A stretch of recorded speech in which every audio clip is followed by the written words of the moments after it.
I'm drunk on you, baby.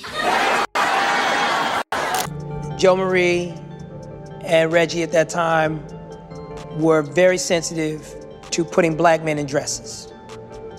And they heaped that on me. What really happened behind the scenes of Family Matters?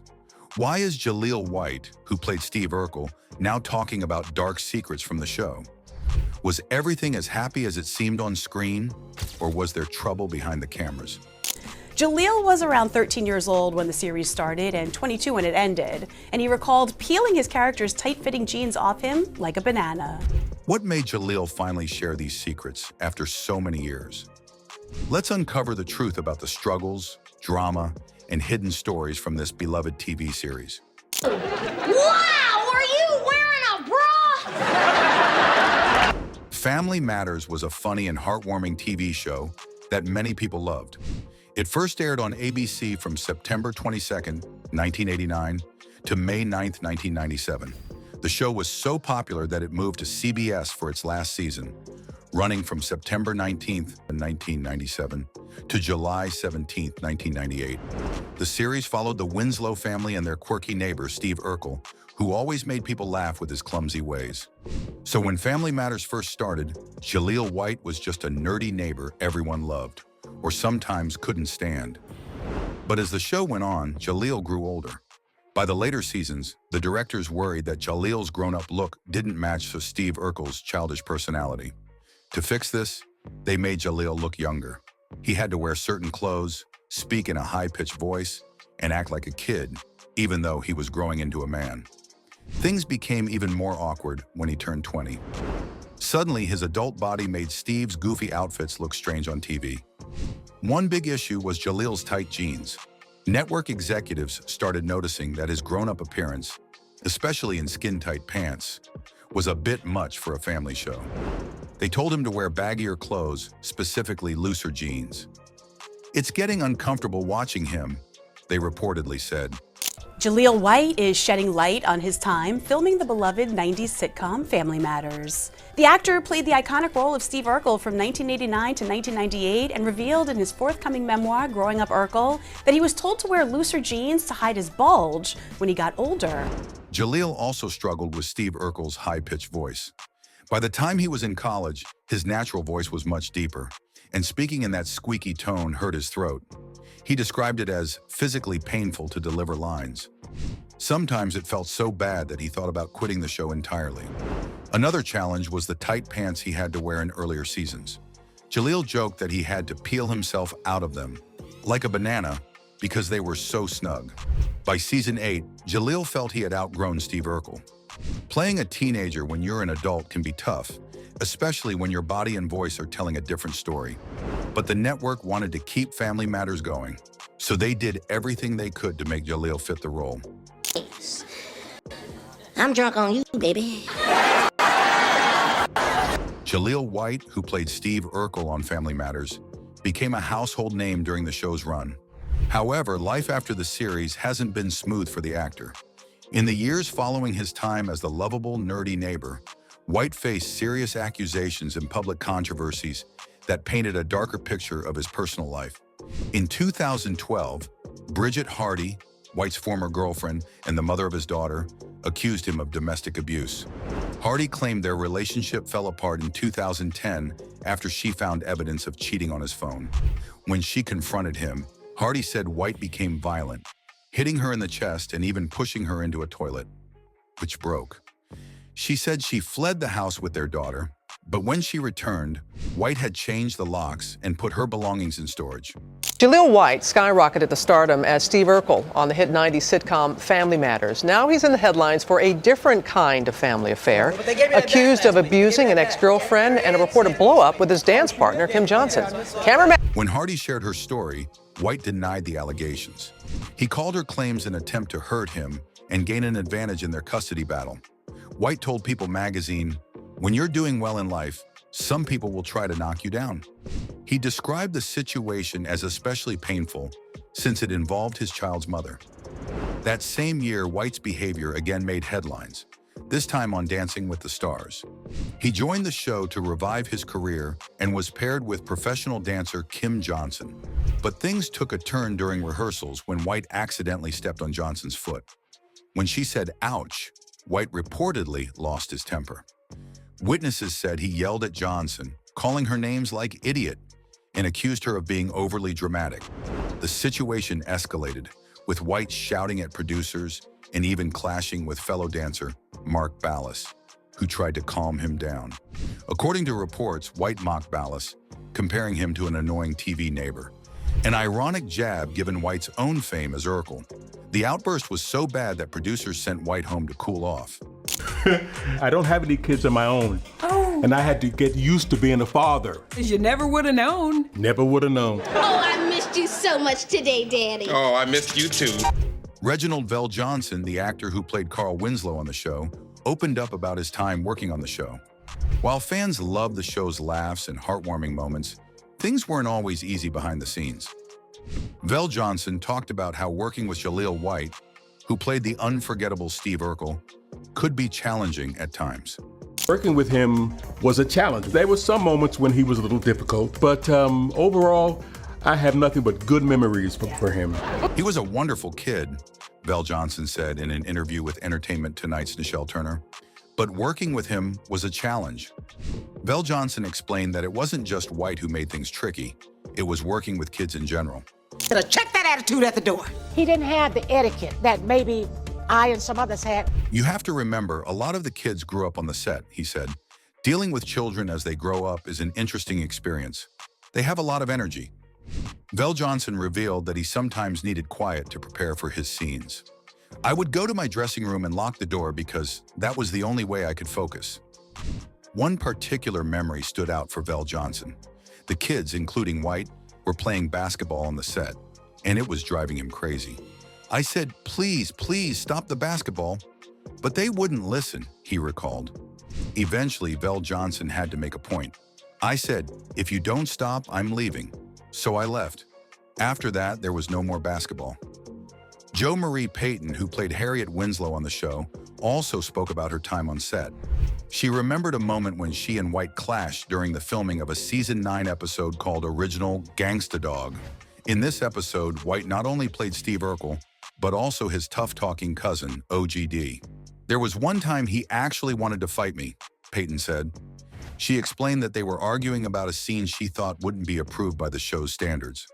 White wanted to go ahead with it anyway. He got so mad he started kicking and screaming, she said. At one point, White said something about wanting a melee. Payton didn't know what the word meant, so she asked. When White explained that melee meant a fight, she was ready to stand her ground. I turned around. If he wanted a fight, I would, she said. Luckily, their co-star Darius McCrary, who played Eddie Winslow, stepped in to stop things from escalating. He didn't have the etiquette that maybe I and some others had. There was one time he actually wanted to physically fight me. I was going to go in there and whip his behind. I was going to whip his behind. When Jaleel White appeared on Andy Cohen's show, he was asked about comments made by his co-stars. Cohen didn't hold back, asking White, "Did it surprise you to hear they said you were difficult?" White answered honestly and didn't sugarcoat it. "They're over 70, and I was taught not to argue with my elders since I was 12, he said. He added that his relationship with Jo Marie depended on the day. It's like, what day did I catch her on? Or what day did the interviewer catch her? I talk about it in my book, White shared. White admitted he could be a handful at times. He explained, I started the show at 13 and ended at 22. As a kid, I always brought my basketball to set. I dribbled it everywhere. And I remember the script supervisor, Joyce Webb, saying, "Oh, here he comes with that basketball." He laughed about how the constant tapping sound annoyed everyone. If that's why I was called difficult, then okay, he joked. Jo Marie did tell us during her interview that she didn't have the greatest relationship with Jaleel during that time. Jo Marie had also shared her thoughts in an interview. She said White would sometimes say things that hurt people's feelings as mentioned. However, in 2023, she softened her comments saying, "We bumped heads sometimes, but I'll always love him. He was just a child to me, and no matter how old he gets, he's still a baby in my eyes."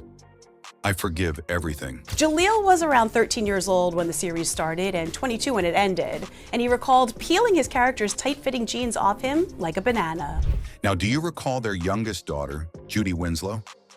Played by Jamie Foxworth, Judy was there in the early seasons, but then suddenly disappeared. Daddy, you gotta help me. Mama kill me. Well, take it easy. No explanation was given on the show. One day she went upstairs and she never came back down. Fans were left wondering, what happened to Judy Winslow? Did Steve Urkel use one of his crazy gadgets to erase her from the show? Actually, no. According to Jamie Foxworth, the show's producers decided to write off her character without telling anyone. She was just gone, and the team thought no one would notice. In an interview with The Root, Jamie explained, the producers felt that they could do it and no one would notice. They figured they could just throw me away. No explanation at all. Even her TV mom, Jo Marie Payton, didn't know what was happening. She tried to talk to the producers about keeping Jamie's character, but it didn't work. This was the first of many tough moments in Jamie's life. A family. You gave me 3 kids. You took away my baby. If you had taken away my oldest child, we could have always come up with an excuse that she was We would have been happy. that she was in the backyard, or she was with her friends. You took away my baby. And when I asked you, why did you take away the baby girl, you said nobody would notice. I said, you know. After leaving Family Matters, Jamie tried to follow her dreams in music. She joined an R&B group called SHE with her 2 older sisters. The group released one album called Three's a Charm in 1997. Unfortunately, it didn't do well, and the group broke up.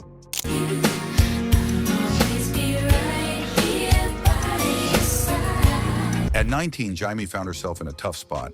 She needed money, so she made the decision to act in adult films. She used the name Crave and appeared in movies like Booty Talk 20 and My Baby Got Back 29. Jamie later explained that she turned to adult films as a way of rebelling against her strict upbringing. But after some time, she didn't feel good about what she was doing. I wasn't comfortable with just seeing myself in that light, she said. She quit making those films in 2002.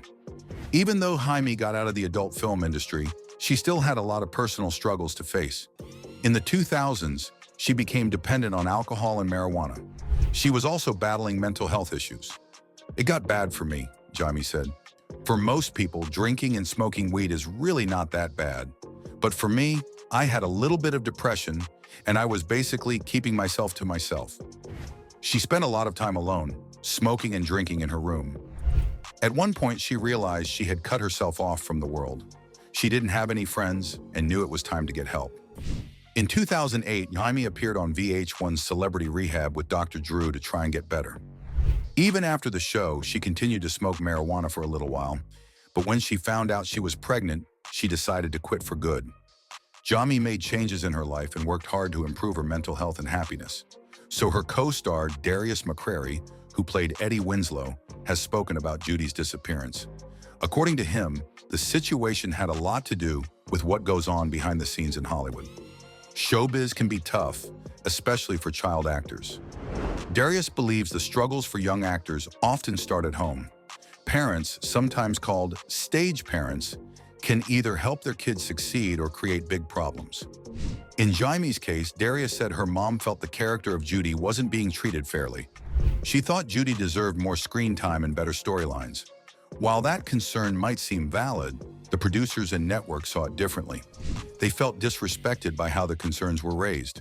Back then, networks had a lot of control, and they didn't tolerate pushback from parents or actors. This disagreement led to Jaime being let go from the show. While Darius doesn't blame Jaime's mom entirely, he does think the situation could have been handled better. In today's world, things might have turned out differently. Social media gives actors a platform to speak up and connect with fans. Campaigns to bring Judy back could have gone viral. But back in the 90s, there weren't many options. Networks called the shots, and actors had little say. When it was time to go, I had already put in 10.5 years I had done this character. Also, Judy Winslow wasn't the only one who left the show. Jo Marie Payton, who played Harriet Winslow, made the tough decision to leave the show during its final season. She had been on the show for 8 seasons, but by 1997, she felt like it was time to move on. Peyton said burnout and dissatisfaction with the direction of the show were the main reasons for her departure. So when it was time for me to go, I did like my mother said, when it's time to go home, just take your toys and go home. While Family Matters started as a family-focused show, it began to revolve more around the character Steve Urkel, played by Jaleel White. Peyton felt that Harriet, her character, was no longer getting the attention she deserved. The show was focusing too much on Urkel's antics, and Peyton didn't like where things were headed. She wanted to try other things in her career.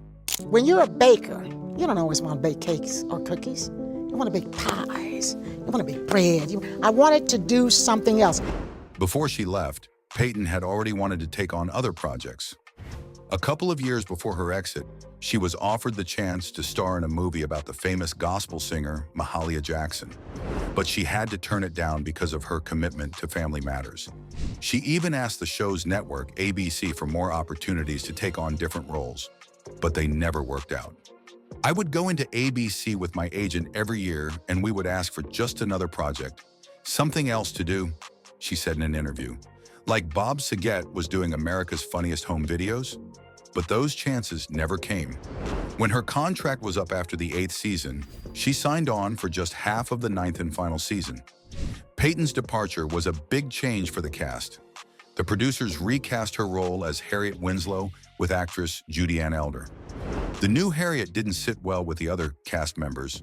Reginald Vell Johnson, who played Carl Winslow, Harriet's husband, said it felt like getting a divorce and marrying somebody else. Darius McCrary, who played Eddie Winslow, agreed, saying, "I felt like my mom was gone." For Peyton, though, leaving the show was something she had wanted to do for a while. "I actually made the decision to leave the show 2 years before I left," she said. She had been unhappy with many things, including her personal life and the way the show was changing. Despite these struggles, Peyton loved acting and wanted to do more than just Family Matters. She explained her decision using a simple analogy. When you're a baker, you don't always want to bake cakes or cookies. You want to bake pies, you want to bake bread. I wanted to do something else. And even though it was hard to leave after so many years, Peyton doesn't regret her decision. She wanted to grow as an artist and explore new opportunities. Hi, Dad. Sorry we woke you. We've been hanging out down here since 10:58. Darius McCrary's life took a turn when he married Tammy Bronner in 2014, a former Harlem Globetrotter. Unfortunately, by 2017, their marriage ended in a messy and troubling way, involving restraining orders, accusations of abuse, and a tough divorce battle. And it's been a really ugly experience of what the court system can do to men who really want to be in their children's lives, man. According to reports, Tammy Bronner filed a restraining order against Darius McCrary in 2017. She claimed that McCrary had been abusive towards her and their young daughter. Bronner said that McCrary's drinking and drug use made him violent. She said he hit her and even held their baby over a pot of boiling water while yelling horrible things, including how he wished his daughter had never been born. There was also a scary incident where McCrary allegedly threw picture frames around their house in a fit of rage, almost hitting someone. This wasn't the first time McCrary faced such accusations. His ex-wife, Corinne Steffens, had previously accused him of domestic violence as well. Because of these serious allegations, a judge ordered McCrary to move out of the family home and stay at least 100 yards away from Bronner and their daughter. McCrary's lawyer disagreed with Bronner's claims. They argued that Bronner was lying to get money from McCrary and to gain an advantage in their upcoming divorce and custody battle. McCrary even posted a picture of himself and his daughter on Instagram, trying to deny the accusations, saying, "Yay, right. Said some people will do anything, make Deborah Foreign TMZ." But things didn't get better. Just 2 weeks after Bronner received the restraining order, McCrary got one against her. He accused Bronner of being violent as well, claiming she threw a hot iron at him, causing a burn on his chest. After the court's orders to keep them apart, Bronner filed for divorce, citing irreconcilable differences. She asked the court to stop McCrary from seeing their daughter until he got help for his alcohol and drug issues and went through domestic abuse treatment. Nearly 2 years later, McCrary and Bronner finally settled their divorce. The court gave Bronner full custody of their daughter, but McCrary was allowed to visit her every week. However, the court ordered that McCrary's visits be supervised by a court-appointed monitor for the first 20 visits. McCrary also had to seek help for his substance abuse and violence problems. On top of that, he was ordered to pay child support. In 2018, McCrary's acting career wasn't making much money, so he had to pay a small amount of child support at first, but by the final settlement, he was paying more than $1,300 a month. This situation was especially sad because McCrary had once started an organization called Father's Care, which aimed to help men become better fathers. It's ironic that someone who tried to help fathers ended up in such a messy situation of his own. If you rewatch Family Matters from beginning to end, you might realize just how strange the show gets during its final years, when its descent into the realm of science fiction is pretty steep and even a bit clumsy. Sure, there were strange storylines early on, like when Urkel builds a predatorial robot in RoboNerd, but things later changed dramatically. In fact, Key and Peele once poked fun at the series' progressive craziness with its own Family Matters skit, in which Carl confronts the show's producers for these off-the-wall plots, saying, in the next episode, Steve turns Carl into a giant sandwich and accidentally eats him. This is supposed to be about me and my family. It's true, Family Matters begins as a blue-collar family sitcom and ends up devolving into a science fiction show about Steve Urkel and his weird inventions via Bustle. By the series finale, he's lost in space. However, this phenomenon didn't go unnoticed by some of the actors. Jaleel came in, and it was fun to have him there and all, but of course, it did the same thing Happy Days did with the Fonz character. Jo Marie Payton told TV series finale, she added, the show was kind of running out of air, what they call jumping the shark. Family Matters also explored serious topics, like racism and unfair treatment, in ways that stand out even more today. For a sitcom aimed at young viewers, it took bold steps to shine a light on tough issues. In one episode called Good Cop, Bad Cop, Eddie Winslow gets pulled over by the police for no good reason. The officers, both white, use a weak excuse. It's dark. It's a black guy. They even say Eddie was in the wrong part of town. This episode exposed viewers to racial profiling and unfair treatment from law enforcement. Another episode, Fight the Good Fight, tackled racism in schools. Laura Winslow finds a hateful note telling her to go back to Africa, and later sees the N-word spray-painted on her locker during Black History Month. These moments were shocking but necessary to show the realities of racism. Although Family Matters didn't focus on these themes often, these episodes helped young viewers see the ugliness of discrimination. Many didn't fully understand it then, but they got their first glimpse of these big issues. Also, Carl was a loving father and a police officer who stood up for what was right. Vel Johnson played cops so often in his career that he became one of the most famous TV police officers. Before Family Matters, he had small cop roles in movies like Ghostbusters, Die Hard, and Turner and Hooch. Even after the show, he kept playing similar roles like in Die Hard 2 and Girl Meets World. Vel Johnson doesn't mind being typecast as a cop, saying, as long as they are paying me, I'll keep playing a cop. But not everything on the show has aged well. Steve Urkel, who was once seen as a harmless nerd, now feels a bit creepy. He constantly chased Laura for years, even when she clearly said no. At times, the show made him seem like the victim when Laura stood her ground. On the flip side, when a girl named Myra pursued Urkel in the same way, the show painted her as obsessive and wrong. Looking back, it's easy to see how uneven the show was in how it treated these situations. Family Matters was funny, heartwarming, and full of life lessons. It wasn't perfect, but it dared to tackle big issues and make us think, even if we didn't realize it back then.